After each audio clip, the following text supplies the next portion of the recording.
Sometimes the moment your life changes forever looks exactly like a happy family photo. That's what I was thinking while standing in my backyard on a warm Saturday afternoon in early June. The grill was smoking gently beside the patio. Kids were running across the lawn with bright plastic balloons tied to their wrists, and a pink banner stretched across the fence that read Happy 6th Birthday Sophie in glittery letters my daughter-in-law had spent half the morning hanging. My granddaughter Sophie was wearing a tiny crown that kept sliding over one eye while she laughed and chased bubbles drifting through the air. From the outside, it was the kind of scene people imagine when they think about growing old the right way. Family close. Sunlight warm. Nothing broken. I had a paper plate in one hand and a glass of lemonade in the other when I felt the first tug on my sleeve. It wasn't strong, just a quick pull on the cuff of my shirt. I looked down and saw my son Michael standing beside me. He was 34 years old, but in that moment he looked like the same nervous kid who used to stand next to me during Little League games when he had something important to say but didn't know how to start. "Dad," he said quietly, but then he stopped. I waited a second, expecting him to continue. He didn't. Instead, he looked past me toward the far side of the yard. I followed his gaze.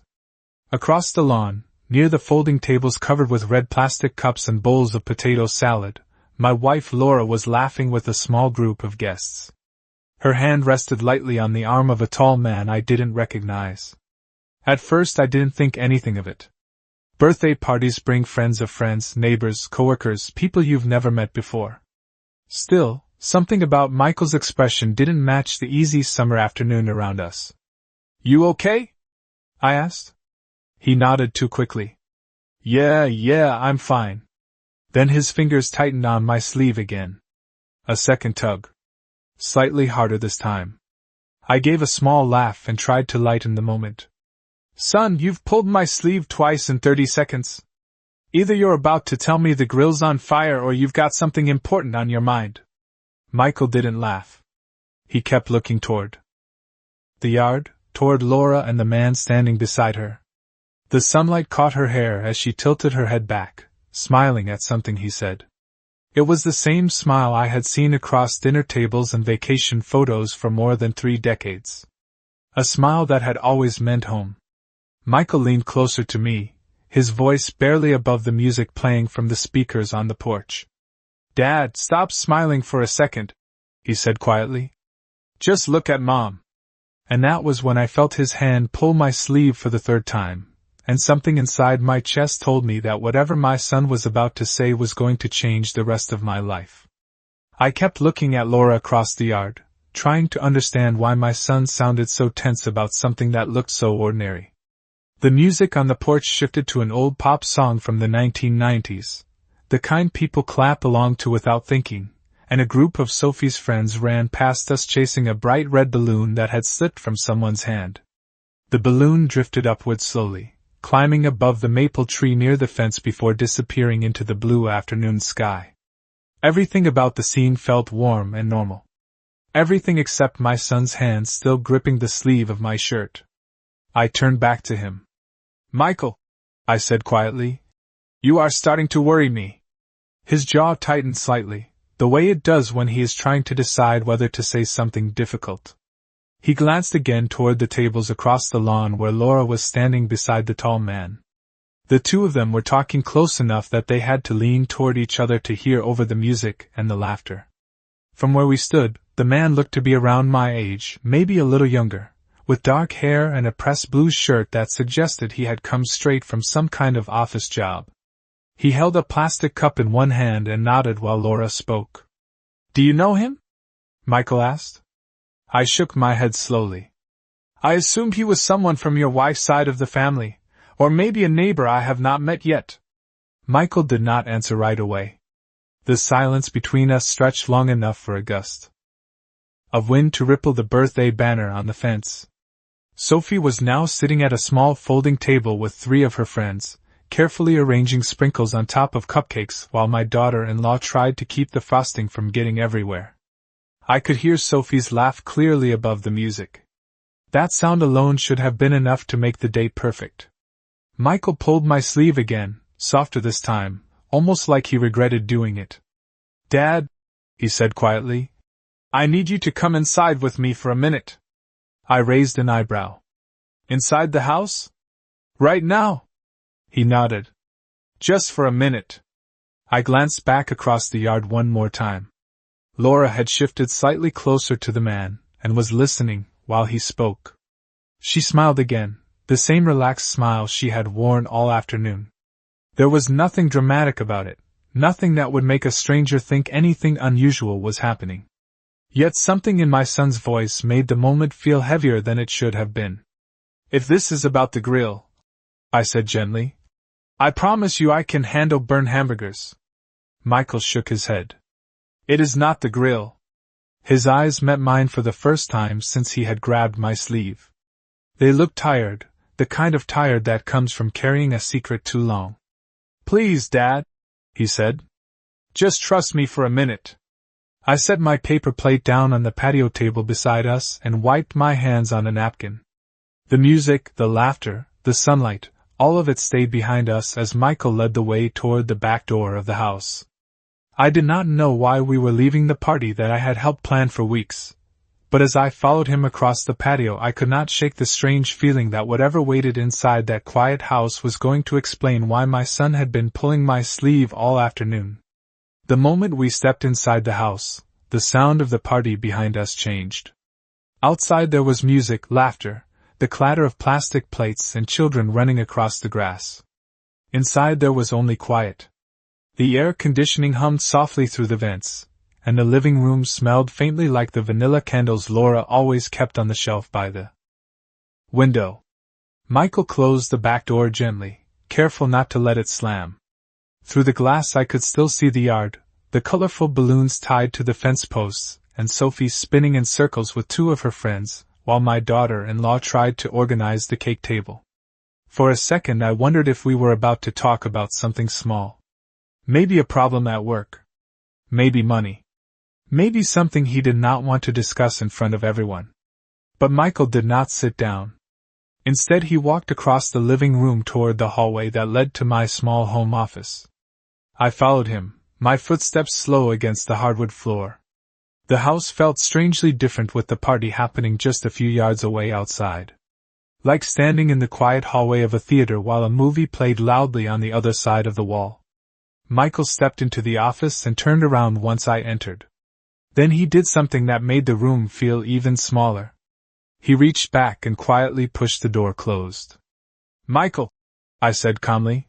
Whatever this is, you are starting to make it feel more serious than it probably is. He ran a hand through his hair and took a breath that sounded heavier than the situation seemed to require. For a moment he did not say anything at all. Instead he pulled his phone out of his pocket and stared at the screen like he was trying to gather the courage to continue. I watched him carefully. This was my son. I had seen him nervous before, the night before his wedding, the day he signed the mortgage papers for his first house, the afternoon Sophie was born and he realized he was responsible for a tiny human life. But this was different. This looked like someone who had been carrying something alone for a long time. Dad, he said quietly, I need you to promise me something first. I leaned against the edge of the desk. That depends on what the promise is. His eyes met mine again. Just promise that you will stay calm for a minute. That you will not walk outside right away. I gave a small half-smile. Son, you are talking to a man who has survived 35 years of marriage and 2 decades of family holidays. I am capable of staying calm. He did not smile back. Slowly he stepped closer and held out his phone toward me. I did not want you to find out like this, he said. But I did not know how else to show you. The screen lit up in his hand, and before I even looked down at it, I felt a strange heaviness settle in my chest, the kind of feeling that arrives a few seconds before your mind fully understands that something in your life is about to shift. I looked down at the phone in Michael's hand, and for a second I did not move. The screen was already unlocked, a message thread open, the bright white light of it reflecting faintly against the dark wood desk in my office. Outside the closed door I could still hear the muffled rhythm of music from the backyard and the distant sound of children laughing. 2 worlds existing at the same time. One full of celebration, the other standing still in the quiet room around us. "Just look," Michael said softly. I took the phone from him, expecting something confusing, maybe a misunderstanding that could be explained with a simple conversation. The name at the top of the message thread was not familiar to me. Daniel Reeves. I read the last message first. That was the one glowing at the bottom of the screen. It said, "He still has no idea. Just act normal today." I felt my eyes pause on those words longer than they should have. For a moment my brain tried to sort them into a harmless meaning. Maybe they were about a surprise. Maybe they were about a gift. People plan things quietly all the time in families. But as I scrolled upward, the rest of the conversation appeared one message at a time. Short lines. Casual sentences. The kind people send when they talk often enough that they do not need long explanations. The messages were not dramatic. That was what made them harder to process. They were ordinary in a way that suggested this conversation had been happening for a long time. Plans to meet for coffee on Tuesday afternoons. Mentions of the gym across town. Small jokes about how early I left for work most mornings. My chest tightened slowly, like the room had lost a little oxygen. "Michael," I said carefully, still staring at the screen. "Where did you get this?" My son did not answer immediately. I could feel him watching my face, waiting for the moment when the meaning of the messages would land fully. "I did not go looking for it," he said quietly. "It showed up on Mom's laptop a few weeks ago when she asked me to help her print something." I scrolled a little farther. One message caught my attention because of the timestamp. It had been sent only 2 hours earlier. It read, "I will see you at the party. Just stay close to the patio table." My eyes moved slowly from the screen to the office window behind the desk. Through the glass I could see the backyard again. The folding tables. The balloons tied to the fence. Laura standing near the patio. And beside her, the tall man in the blue shirt. The same man I had assumed was a stranger when the afternoon started. Suddenly the distance between what I was seeing outside and what I was reading on the phone disappeared. They were the same moment. The same conversation. I lowered the phone slightly, still staring through the window. "That is him," Michael said quietly behind me. "The guy outside with Mom." I did not answer right away. I simply watched the two figures across the yard as the wind lifted the edge of the birthday banner, and the music from the speakers shifted to another cheerful song that no longer sounded cheerful at all.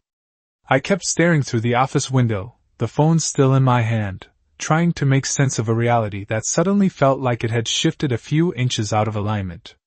Outside, the party continued exactly the way it had 5 minutes earlier. My granddaughter Sophie was now running across the yard with a pink ribbon trailing behind her like a flag, while my daughter-in-law called after her to slow down before she tripped over one of the lawn chairs. The grill popped softly as grease touched the flame. Someone laughed loudly near the cooler. From the outside, nothing had changed. But inside the quiet room behind the closed door, the air felt heavier than before. I looked down at the phone again and read the last message one more time. "He still has no idea. Just act normal today." I could not decide which part of that sentence bothered me more. The assumption that I was unaware of something happening right in front of me, or the casual instruction to act normal during a birthday party for my own granddaughter. I handed the phone back to Michael slowly. "How long?" I asked. My voice sounded calmer than I expected, almost like I was asking about the weather instead of something that might unravel a 35-year marriage. Michael exhaled quietly and leaned against the wall beside the bookshelf. "I do not know exactly," he said. "But the messages on the laptop went back at least 4 months. 4 months. The number settled in my head like a small stone dropping into deep water. I turned slightly toward the window again. Laura was still standing near the patio table. The man beside her said something that made her smile again, and she brushed a strand of hair behind her ear the way she always did when she was listening closely to someone. It was a gesture I had seen thousands of times across kitchen tables, road trips, and quiet evenings in the living room. A familiar motion that now looked strangely unfamiliar. Why did you not tell me earlier? I asked without looking away from the yard. Michael hesitated before answering. Because I hoped I was wrong. That answer landed harder than anything else he had said. I finally turned around to face him. And now? I asked. His eyes moved toward the office window for a moment, then back to me. Now he is standing in our backyard talking to Mom like he belongs there. Outside, someone started clapping as the cake was brought out to the small table near the center of the lawn. Sophie's excited voice carried clearly through the glass as she shouted something about candles. The song started almost immediately. Happy birthday to you. The familiar tune drifted into the room, soft and distant. I closed my eyes for 1 second, letting the sound of my granddaughter's laughter settle in my chest. When I opened them again, the yard looked the same, but something inside me had quietly shifted. I walked over to the desk and set Michael's phone down beside the stack of mail that had been waiting there all morning. All right, I said finally, my voice steady again. Then let us stop. Pretending I do not see what is happening.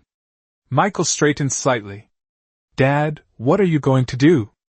I glanced once more through the window at the two figures standing near the patio table as the birthday song reached its final line. For the first time since we stepped into the office, I allowed myself to answer honestly. First, I said quietly, I am going to watch very carefully.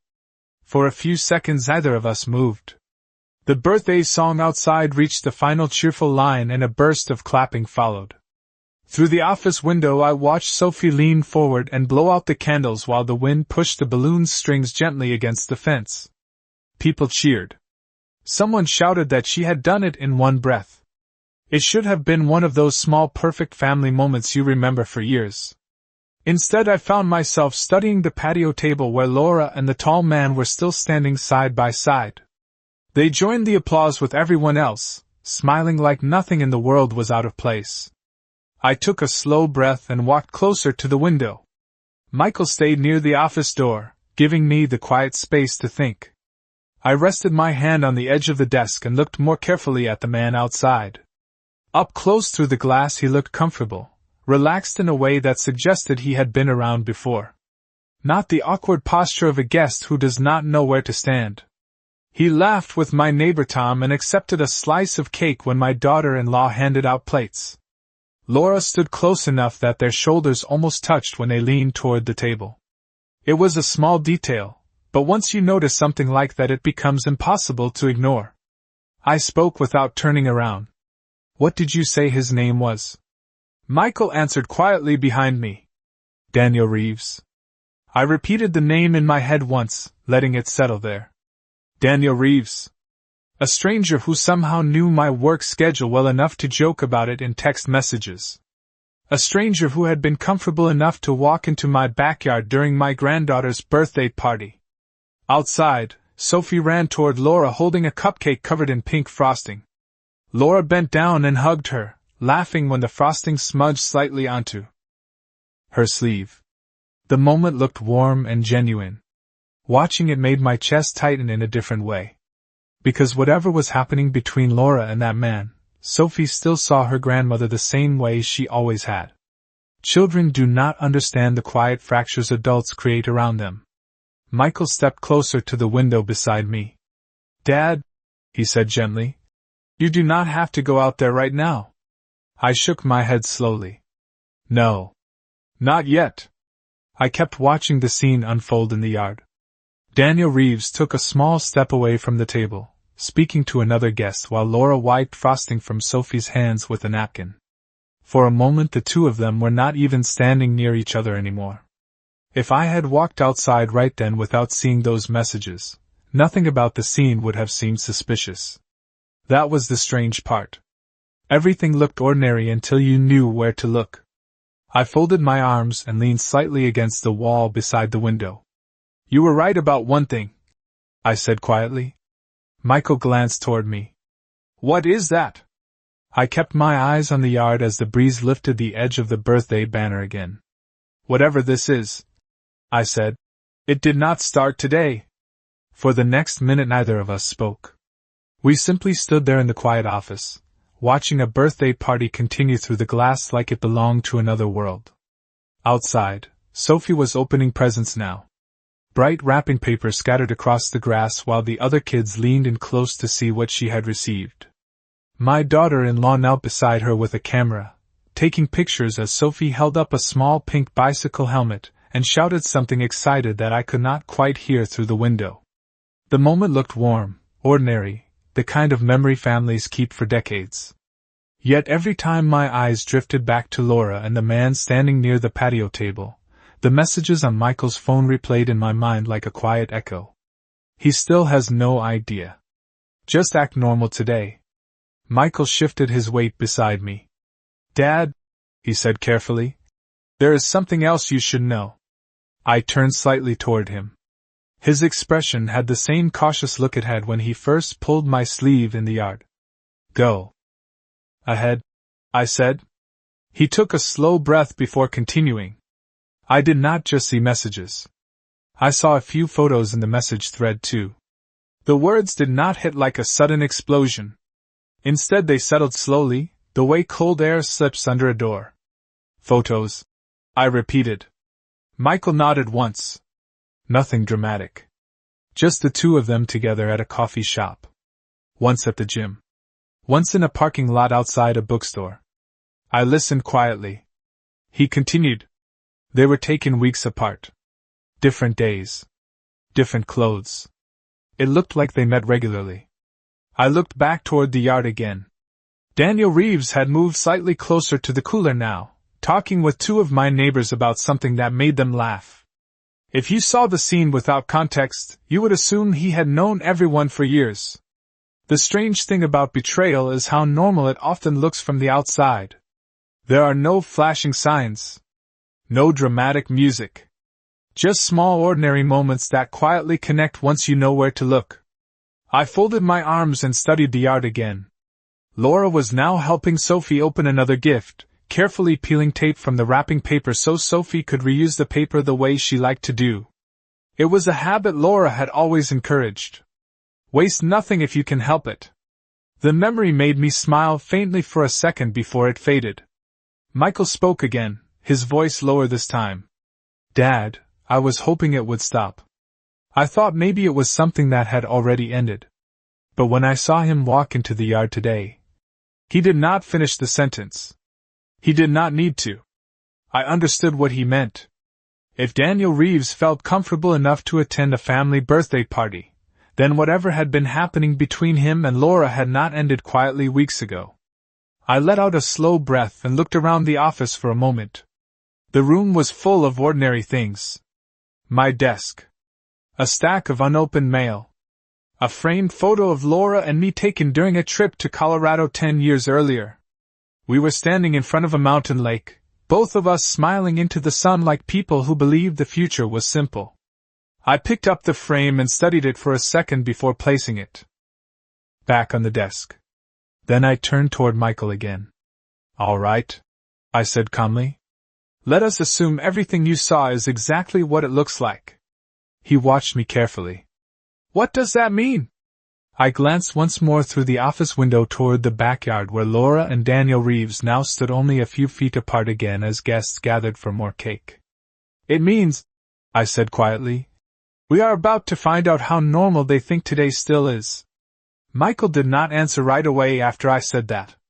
He simply watched me with the same cautious expression he had been wearing since the moment he pulled my sleeve in the yard. Outside the office window, the birthday party had shifted into that relaxed stage that comes after cake, when people stand around talking in small groups and children run off with their new toys. Sophie was now pedaling slowly across the grass on a small pink scooter someone had given her, her crown still crooked over one eye while two of her friends chased behind her laughing. My daughter-in-law stood near the patio table collecting empty plates while my neighbor Tom tried to relight the grill for a second round of hamburgers. Everything about the afternoon still looked peaceful. Yet my eyes kept drifting back to Laura and Daniel Reeves. They were standing only a few feet apart now near the cooler, speaking quietly while Laura held a paper napkin in one hand. She nodded at something he said, then laughed softly in the same familiar way I had watched for decades across dinner tables and family vacations. The sound of it did not reach the office, but I could imagine it clearly.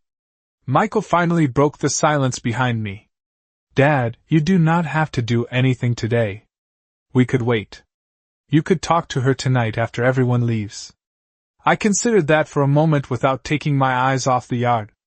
Waiting would be the easy option. Let the party finish. Let Sophie remember only the laughter and the balloons and the cake.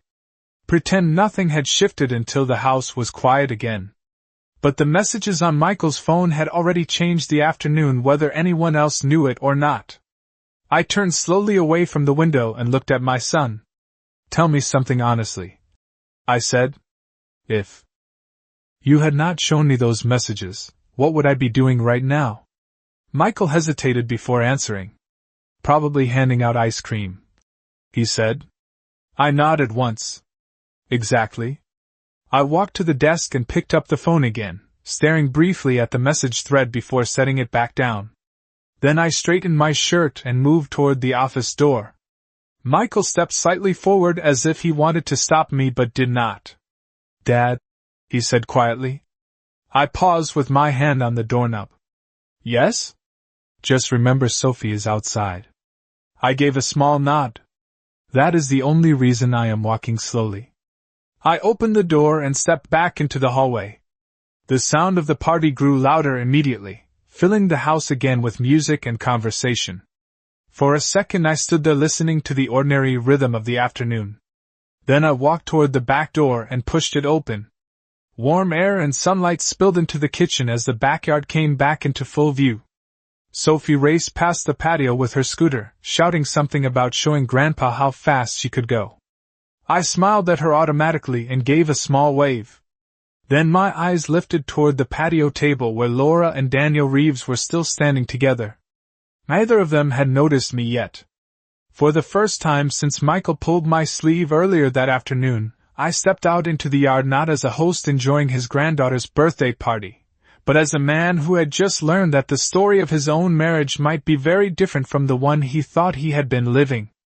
I stepped onto the grass slowly, letting the warmth of the afternoon settle around me while the sounds of the party continued as if nothing had changed.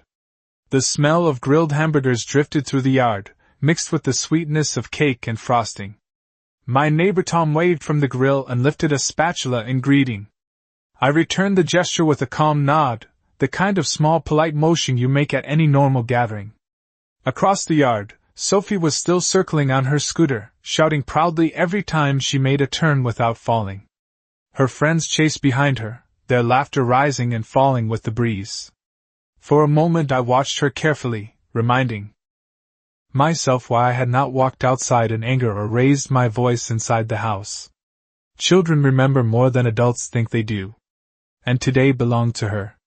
I moved toward the patio table where several guests were standing with paper plates and plastic cups.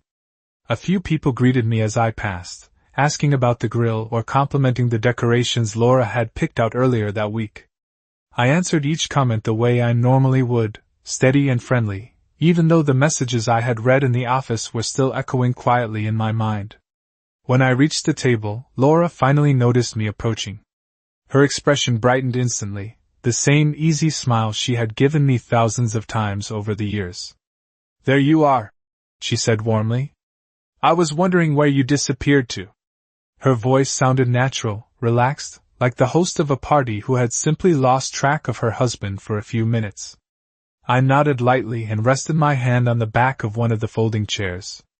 Michael needed to ask me something inside, I said calmly. Then I turned my attention toward the man standing beside her. Up close he looked exactly the same as he had through the office window. Mid-40s perhaps, neatly dressed, confident posture, the kind of person who blended easily into a neighborhood gathering. Laura lifted her hand slightly in a familiar gesture of introduction. This is Daniel Reeves, she said. He works with a friend of mine from the fitness center. The explanation came smoothly, as if it had been prepared in advance. Daniel extended his hand toward me with an easy smile. Nice to finally meet you, he said. I looked at his hand for a second before shaking it firmly. His grip was confident but not aggressive, the way someone shakes hands when they believe they belong exactly where they are standing. "Good to meet you too," I replied evenly. For a few seconds we stood there in polite conversation, while guests moved around us collecting more cake. Daniel asked a simple question about the neighborhood, and I answered with the same casual tone I might use with any new acquaintance. But while the conversation sounded ordinary, my attention moved carefully between the two of them.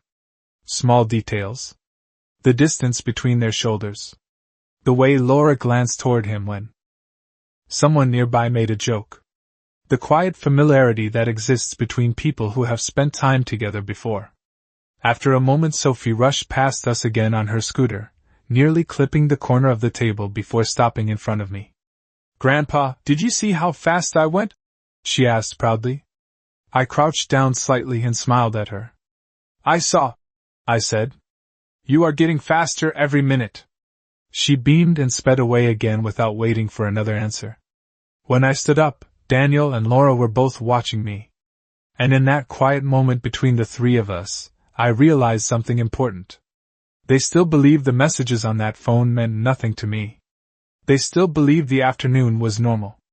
I kept my expression calm while Daniel Reeves finished his sentence about the neighborhood, nodding politely the way any host would when speaking with a new guest. Around us the afternoon continued to unfold in ordinary ways.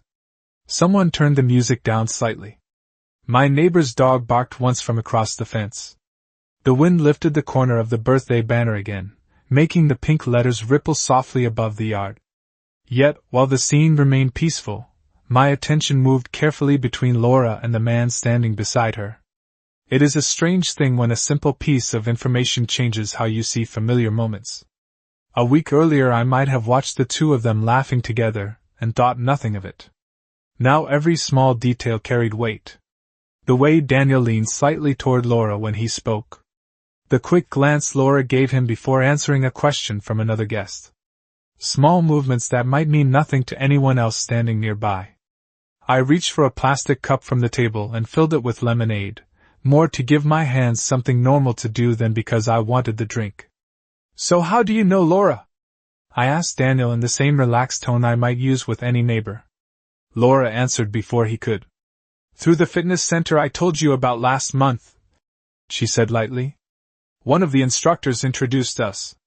Her explanation arrived smoothly, the kind of casual answer that would satisfy anyone who had not already seen the messages on a phone screen. I nodded slowly as if the information fit perfectly into place. "That makes sense," I said. Daniel took a sip from his cup and smiled. "It is a great place," he added. "Your wife convinced me to try the early morning classes." Early morning. The words echoed quietly in my head because I knew exactly what time I usually left the house for work. I kept my expression steady and glanced across the yard where Sophie was now sitting on the grass surrounded by open boxes and pieces of colorful wrapping paper. Michael stood nearby talking with his wife, though I noticed his eyes drift toward our direction every few seconds. He was watching carefully, waiting to see what I would do. I turned back to Daniel again. "Early mornings require discipline," I said calmly. "Laura has always been good at keeping a routine." Laura smiled politely at the comment, but for a brief moment her eyes searched my face as if she was trying to read something beneath the surface.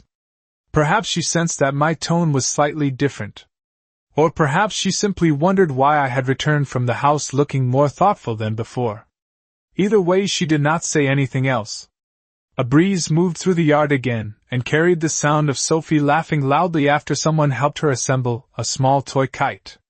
Guests began drifting toward the far side of the lawn to watch her try to run with it. The movement created a small gap around the patio table where the three of us stood. For the first time that afternoon, Daniel and Laura were momentarily alone with me in the open space beside the table. I looked at both of them quietly for a second, then rested my hand on the back of the folding chair beside me. "It is funny," I said in a calm, thoughtful voice, "how much you can learn about people during a single afternoon." Neither of them responded right away, but I noticed Laura's smile fade just slightly as she waited to hear what I meant. I watched Laura carefully as the silence stretched for a moment after my comment. It was not a long pause, maybe 2 seconds at most, but when people believe everything is normal they rarely hesitate before answering a simple remark. Daniel was the first to react. He gave a small polite laugh and lifted his cup slightly. That is true, he said casually. You learn a lot about people at gatherings like this. His tone suggested he thought the conversation was still moving along the usual polite path. Laura did not speak right away. Her eyes stayed on my face a moment longer than usual, searching quietly, as if she was trying to understand whether my words carried a meaning she had not expected. Then she gave a soft smile and nodded. What do you mean? She asked. I took a slow sip of lemonade before answering. The drink tasted sweeter than usual, almost too sweet, but it gave me another second to think about how to say the next sentence. Around us the yard remained full of small cheerful sounds. Sophie had managed to lift her kite into the air for a few seconds and was shouting happily while the other children clapped. My daughter-in-law was filming the moment on her phone while Michael stood nearby pretending to focus on the kite but still watching our direction carefully. I set the cup down on the table. I mean that sometimes you spend years thinking you understand the people closest to you, I said calmly. And then one afternoon you notice small details that make you realize there are entire conversations you never heard. Daniel shifted his weight slightly beside the table, his expression still friendly but more cautious now. Laura's smile faded another small degree. She folded the napkin in her hands slowly as if buying time to think. That sounds mysterious, she said lightly, though her voice carried a hint of curiosity. Are you talking about someone here? I glanced toward the far side of the yard where Sophie was now running in a wide circle with the kite string stretched behind her. The breeze had picked up slightly and the bright piece of fabric danced above the lawn. For a moment I let the scene settle in my mind again. A birthday party. Family gathered in the backyard. Children laughing under the summer sun. All the things that make a day look perfect from the outside. Then I turned back to Laura and Daniel. Actually, I said quietly, I am talking about something I saw inside the house a few minutes ago. Laura blinked once, clearly not expecting that direction. Daniel's posture stiffened just enough that I noticed it immediately. I kept my voice steady. Michael asked me to look at something on his phone. I continued. At first I thought it was nothing important. Neither of them interrupted. Laura's fingers tightened slightly around the napkin she was holding. Daniel glanced briefly toward the rest of the yard as if checking whether anyone else was paying attention. They were not. The guests were still focused on Sophie's kite drifting above the grass. I rested both hands lightly on the edge of the table and looked directly at Daniel Reeves for the first time since he introduced himself. Tell me something, I said calmly. How long have you been coming to this house when I am not here? For a moment neither of them answered. The question did not sound loud, but the air around the patio table seemed to grow heavier the second the words left my mouth. Daniel Reeves blinked once, the confident expression he had been wearing since the start of the afternoon slipping just slightly as he tried to decide how to respond. Laura stood completely still beside him, the folded napkin still in her hands, her eyes fixed on my face as if she was hoping she had misunderstood what I said. Around us the party continued without noticing the quiet shift happening beside the table. Sophie shouted with excitement as her kite lifted higher into the breeze, and several of the guests clapped when she managed to keep it in the air longer than before. The sound of their laughter floated across the yard, bright and cheerful, completely disconnected from the silence standing between the three of us. Daniel finally cleared his throat softly. I am not sure what you mean, he said carefully. His voice remained polite, but the easy confidence from earlier had faded. I watched him for a second before answering. You understand exactly what I mean, I replied calmly. The messages on the phone were very clear. Laura's shoulders stiffened the moment I said that word. Messages. Her eyes moved quickly toward Daniel and then back to me. What phone? She asked, though the question sounded more like a reflex than genuine confusion. I did not raise my voice. There was no need. Michael's phone, I said quietly. He showed me the conversation between the two of you. Daniel's gaze dropped toward the table for a moment. Laura inhaled slowly, the way people do when they realize a story they have been managing quietly is no longer under their control. For several seconds neither of them spoke. The breeze shifted again and carried the smell of grilled food across the patio. Someone behind us asked if anyone wanted more lemonade. The ordinary sounds of the afternoon continued as if nothing had happened. I rested my hands lightly on the table and looked at Laura. I am not going to raise my voice, I said calmly. And I am not going to ruin Sophie's birthday by making a scene in the middle of the yard. Laura's eyes softened slightly at the mention of our granddaughter, though worry had clearly replaced the relaxed expression she had worn earlier. Then what are you going to do? She asked quietly. I glanced toward the far side of the yard where Sophie was now running in a wide circle while the kite fluttered above her head like a bright piece of confetti caught in the wind. For a moment I simply watched her, letting the sound of her laughter settle in my mind again. Then I turned back to the two adults standing beside the table. Right now, I said evenly, I am going to finish hosting this party. Daniel looked surprised by that answer. Laura seemed uncertain whether to feel relieved or more concerned.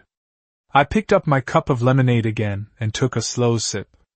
After the last guest leaves, I continued calmly, we are going to sit down inside the house and have a very honest conversation.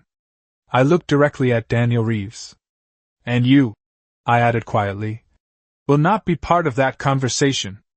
Daniel Reeves did not argue after I said that. He looked at Laura once, then back at me, clearly realizing the afternoon had shifted into something he no longer controlled. The easy confidence he had shown when he first shook my hand had disappeared completely. I think I should probably go, he said quietly. His voice carried none of the casual friendliness from earlier. It sounded like someone who had suddenly realized he had stepped into a situation that did not belong to him anymore. Laura opened her mouth as if she wanted to say something, but no words came out. For a brief moment the two of them simply stood there beside the patio table, while the wind moved gently through the yard end. The birthday banner fluttered above us. Finally Daniel set his cup down on the table. It was nice meeting everyone, he said carefully, though his eyes never left mine. I gave a small nod. Drive safe, I replied calmly. He walked across the grass toward the side gate without saying another word. A few guests waved politely as he passed, assuming he was simply another friend leaving early.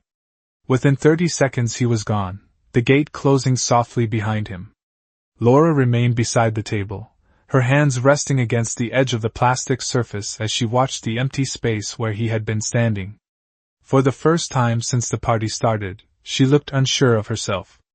I did not say anything else to her then. Instead I picked up the stack of paper plates and carried them toward the trash bag near the grill as if the afternoon had never been interrupted. Tom asked if I could hand him the mustard. Someone else joked that Sophie was going to fly away with the kite if the wind got any stronger. I answered every comment normally, keeping my voice steady and calm. If anyone noticed the quiet tension between Laura and me, they were polite enough not to mention it. The next hour passed slowly but peacefully. Guests began gathering their things, thanking us for the food and wishing Sophie another happy birthday before heading toward their cars. Sophie hugged everyone she could reach, still wearing the crooked crown on her head, while she held the string of her kite like a trophy. Eventually the yard grew quieter. The music stopped. Folding chairs were stacked near the patio. The last car pulled away from the curb just as the sun began lowering toward the trees at the edge of the street. Only our immediate family remained. Sophie ran inside to show Michael a toy she had received while my daughter-in-law began gathering wrapping paper from the grass. Laura stood near the patio steps watching the empty driveway, her posture still tense. I walked slowly across the yard until I stood beside her. For a moment neither of us spoke. The house behind us was quiet now, the party finished. Finally she looked at me. "Did Michael really show you everything?" she asked softly. I nodded once. The breeze moved through the yard again, carrying the faint sound of Sophie laughing somewhere inside the house. I folded my arms and looked toward the back door. The only thing he did not show me, I said calmly, was why. I turned back toward Laura and met her eyes without anger, without shouting, just quiet certainty. And that, I added slowly, is the conversation we are about to have.